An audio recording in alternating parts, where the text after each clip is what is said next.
Hello everyone, welcome to the 10-minute revision series. Today we are going to begin with the drama unit. We are going to revise the play called The Proposal, written by Anton Chekhov.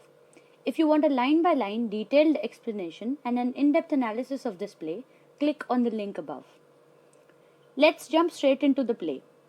This play was written by Anton Chekhov, who was born on 29th of January 1860. Chekhov was a doctor by profession and the most famous Russian short story writer and playwright. This play was originally titled A Marriage Proposal. It is a one-act play, a farce written in 1888-89. A farce is a play with ridiculous, unbelievable events which evoke laughter or humor in the audience. The play revolves around a marriage proposal and is a commentary on the institution of marriage, which becomes a business deal in the wealthy circles. The families seek ties with other families to increase their estate or their properties by encouraging marriages that make good economic sense. The playwright, through humor, highlights the reality of such marriages in those times, which we were becoming increasingly businesslike. Now we'll look at the main characters in the play. The first one is called Natalia. She is a young, unmarried girl aged 25. Natalia is very quarrelsome. She gets into fights very often. She is abusive, talkative, and short-tempered, meaning that she gets angry very quickly. The second one is called Lomov. He is a young, unmarried man aged 35 years. He suffers from palpitations and panic attacks. His heart starts to beat unusually fast, his body goes numb, and he gets anxious very quickly. He is also a quarrelsome person, just like Natalia. The third character is Stepan Chubukov. He is Natalia's father and a landowner with a helping nature and a soft corner for Lomov. Now let's jump straight into the summary of the play. The play begins with Lomov entering his neighbor Chubukov's house dressed up in his evening coat and gloves.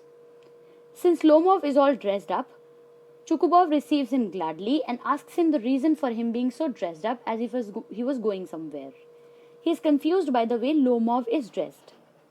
Lomov tells him that he has only come to visit Chubukov and begins to tell him the purpose of his visit. He explains that he is not planning to go anywhere else and starts to tell him why he has come. But since he suffers from palpitations, he is not able to articulate himself well, and due to his anxious attitude, he is unable to form proper sentences. In the end, he ends up confusing Chubukov. Lomov says a lot of things, but he is unable to get to the point. He is unable to say what he has come to say in the first place. Chubukov gets confused by this and starts thinking that Lomov has come to ask to him for money. He decides to refuse him any kind of monetary help. With great difficulty, Lomov is finally able to ask for Natalia's hand in marriage. It is so difficult for him, especially because he is feeling very anxious. As soon as Chubukov hears this, he is unable to control his feelings. He is very happy to say yes to the match. He praises Lomov and readily accepts the proposal. Too happy to articulate it in better words, he goes off to call his daughter Natalia. Chubukov showers all sorts of praises on Lomov and says that he has always dreamt of them getting married. He is so happy that he is unable to think of anything, so he runs off to call his daughter. Lomov tells Chubukov that he is a 35-year-old man at a critical age who suffers from palpitations and sleep disorders. He explains that he is at an age where he needs to get married, so marriage has become a sort of a need for him. Lomov explains that sometimes he acts like a mad person, like a lunatic, with multiple conditions such as anxiety and palpitations along with sleep disorders. Upon Natalia's arrival, Lomov initiates the conversation about the cordial relationship between their families. But as a reference to oxen meadows belonging to his family comes up, they both behave in an angry manner. They have a heated argument over its ownership. So when Natalia comes, they try to talk, and Lomov says that both their families have been friends for a very long time. But as soon as he says that the oxen meadows belong to his family, they get into a heated argument over who owns it. Now, Oxen Meadows is the name of a field, a piece of fertile land, right? While Lomov says that he has the documents to prove that the ownership belongs to his family, Natalia refuses to believe him and completely discredits him. She says that something that belongs to her family for 300 years could not be theirs at all. They begin to shout and scream at each other. They're bickering, fighting like small children. While they're both having this heated argument, Chubukov enters and sides with his daughter. He tells Lomov that the oxen meadows belong to their family. So at first, Lomov tries to reason with him and that the meadows were his, but when it doesn't work, he calls him a grabber. So while they're arguing, Chukubov enters and repeats what his daughter had been saying. Lomov is unable to explain his point to him as well. So in a fit of anger, he calls him a grabber. Now, grabber is someone who snatches things from somebody or steals from someone, right? So this fuels a debate as they start calling each other names. They start to degrade each other and their families. Natalia calls Lomov a pettifogger, an inferior person, and calls his family a lunatic, while Lomov calls her father an embezzler. An embezzler is someone who cheats on their master, right?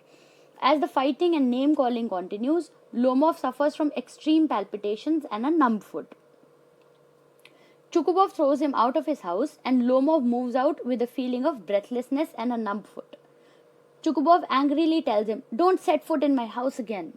So we see how the argument gets out of hand completely and Lomov is thrown out of the house. While cursing and defaming Lomov, Chukubov accidentally reveals the reason behind his visit, the proposal to Natalia.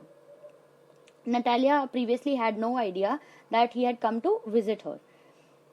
And she immediately regrets sending him out and asks her father to bring him back. Chukubov curses himself for being the father of a young daughter. So as soon as she gets to know the real reason behind Lomov's visit, Natalia starts to wail and literally begs her father to bring him back. Chukubov is forced to do as she says. When Lomov returns, Natalia tries to deviate the topic by talking about shooting. A little later, they enter into another debate about their dogs. So as soon as they start talking again, they start talking about their dogs and they get into another heated argument.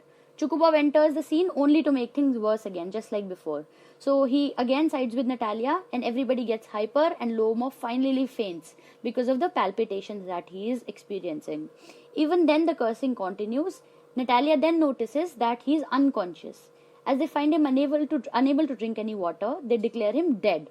But when he moves a little bit, Chukubov forcefully hands over Natalia's hands to him.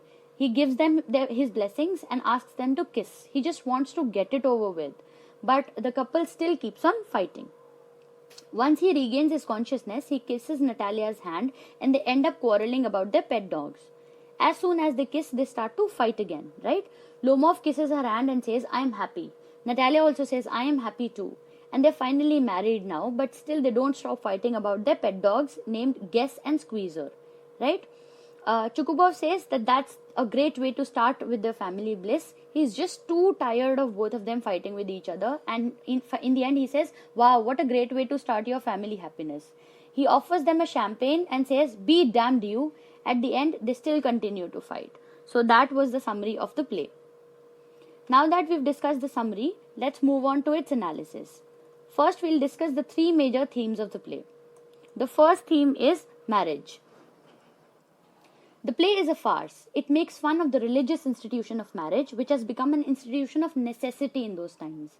It is laden with materialism, which means that people are getting married according to their material needs and worldly pleasures, like money and property, and not because of romance and love.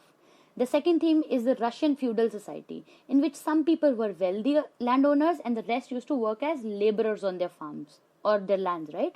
In such a society, there was a huge gap between the rich and the poor. So this play highlights how these wealthy families went after matrimonial ties to increase their estates or their properties.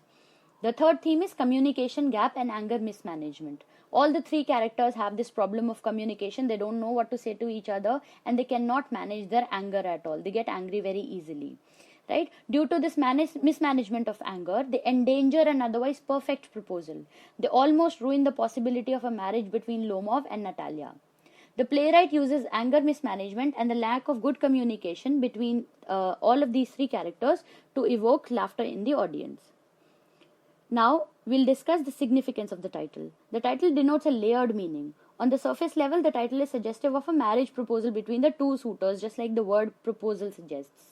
However, there could be another meaning, a deeper meaning to the title, suggesting that the marriage is more like a business proposal between them, between two parties who are connected not based on mutual love and respect, but due to material gain and monetary or financial benefit. So that's all for this video. Thank you for watching.